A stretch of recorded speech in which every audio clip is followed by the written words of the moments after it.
Tuhan bersamamu. Inilah Injil suci menurut Santo Lukas. Ketika anak-anak Yesus dipersembahkan di Bait Allah, ada di Yerusalem seorang nabi perempuan, anak Fanuel dari suku Asyer, namanya Hana. Ia sudah sangat lanjut umurnya. Sesudah menikah, ia hidup 7 tahun bersama suaminya. Dan sekarang ia sudah janda.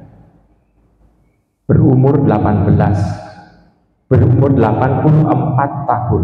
Ia tidak pernah meninggalkan Bait Allah dan siang malam beribadah dengan berpuasa dan berdoa. Pada hari kanak-kanak Yesus dipersembahkan di Bait Allah, Hana pun datang ke Bait Allah dan mengucap syukur kepada Allah serta berbicara tentang kanak Yesus kepada semua orang yang menantikan kelepasan untuk Yerusalem. Setelah menyelesaikan semua yang harus dilakukan menurut hukum Tuhan, kembalilah Maria dan Yusuf beserta anak Yesus ke kota kediaman mereka, yaitu kota Nazaret di Galilea. Anak itu bertambah besar dan menjadi kuat, penuh hikmat, dan kasih karunia Allah ada padanya. Demikianlah sabda Tuhan. Ibu, bapak, saudara-saudara kasih dalam Tuhan, perjumpaan Hana dengan Tuhan Yesus sungguh di sana menjadi suatu hal yang luar biasa. Luar biasanya adalah Hana orang asing, Tuhan Yesus bersama dengan Yusuf dan Maria juga orang asing. Namun ternyata ada yang menghubungkan. Yang menghubungkan adalah siapa? Allah sendiri. Kenapa? Karena Hana dengan kepekaannya dia mampu melihat siapa bayi yang digendong oleh Maria dan Yusuf itu. Dan di situ kita bisa melihat bahwa ada sesuatu semacam gelombang yang sama untuk bisa menyatukan itu. Lalu hal yang kedua yang menarik, Hana walaupun dia baru ketemu pertama kali dengan Yesus, dia berbicara tentang kelepasan Yerusalem. Tentu saja ini berbicara mengenai siapa tokoh yang masih kecil ini.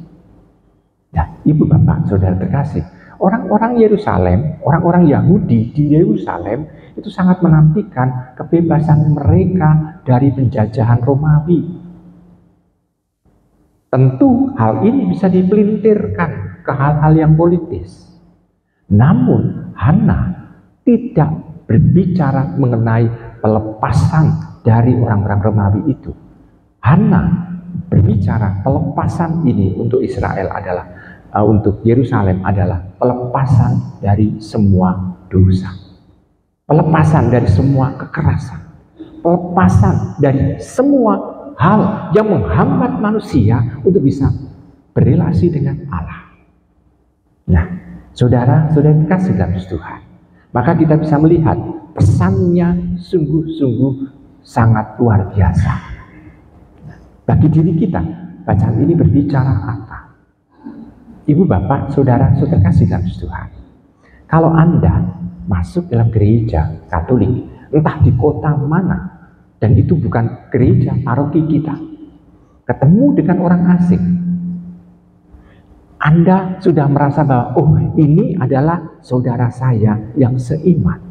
Ada semacam kedekatan. Ini yang menyatukan, kalau ditanya, yang menyatukan siapa? Tuhan.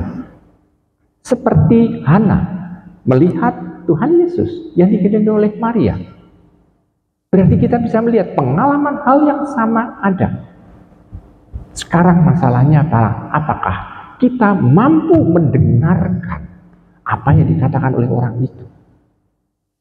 Orang-orang yang mendengarkan Hana mampu mendengarkan apa yang diomongkan oleh Hana, anak Fanuel itu.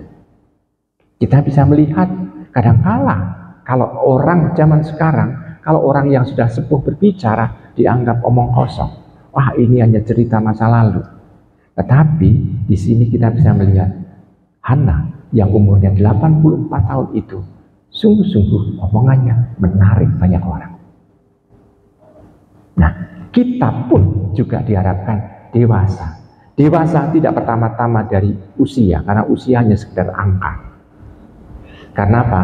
Karena ada orang yang usianya 70 tapi merasakan masih muda juga. Seperti Pak Hari itu masih muda, walaupun usianya sudah sepuh. Tetapi ada orang yang usianya masih muda, tapi tingkah lakunya atau juga kata-katanya seperti orang tua juga.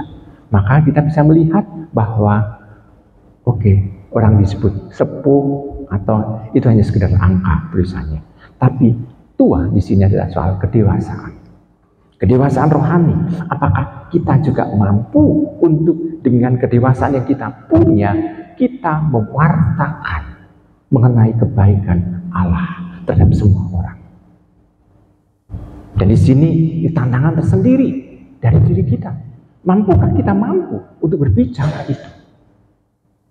Nah, Ibu Bapak, Saudara, kasih Tuhan, kita hendaknya ingat, kalau kita berbicara itu sebetulnya adalah nubuat, harapan.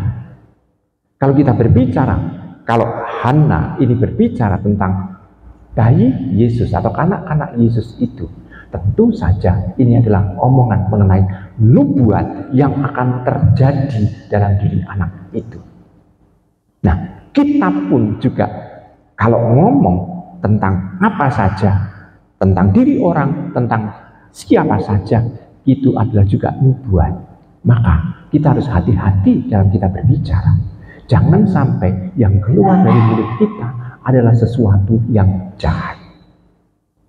Kenapa? Kalau yang jahat, maka tampak bahwa ini bukan karena Roh Kudus yang ada dalam diri kita. Karena Roh Kudus senantiasa akan membicarakan hal yang baik, hal yang benar, hal yang sungguh-sungguh membuat orang merasakan damai. Tetapi kalau ini muncul dari mulut kita adalah hal yang jahat, kita harus hati-hati. Jangan-jangan bukan hanya Roh Kudus yang ada dalam diri kita, namun ada kekuatan lain yang membisikkan dalam diri kita sehingga kita melakukan hal tersebut. Maka kita bisa tahu bahwa yang saya omongkan ini adalah nubuat tentang kebaikan, maka saya mencoba untuk konsekuen akan hal itu. Saudari-saudara terkasih dalam Tuhan, saya percaya dan saya yakin bahwa kita mampu untuk melakukan hal itu. Selamat merenungkan.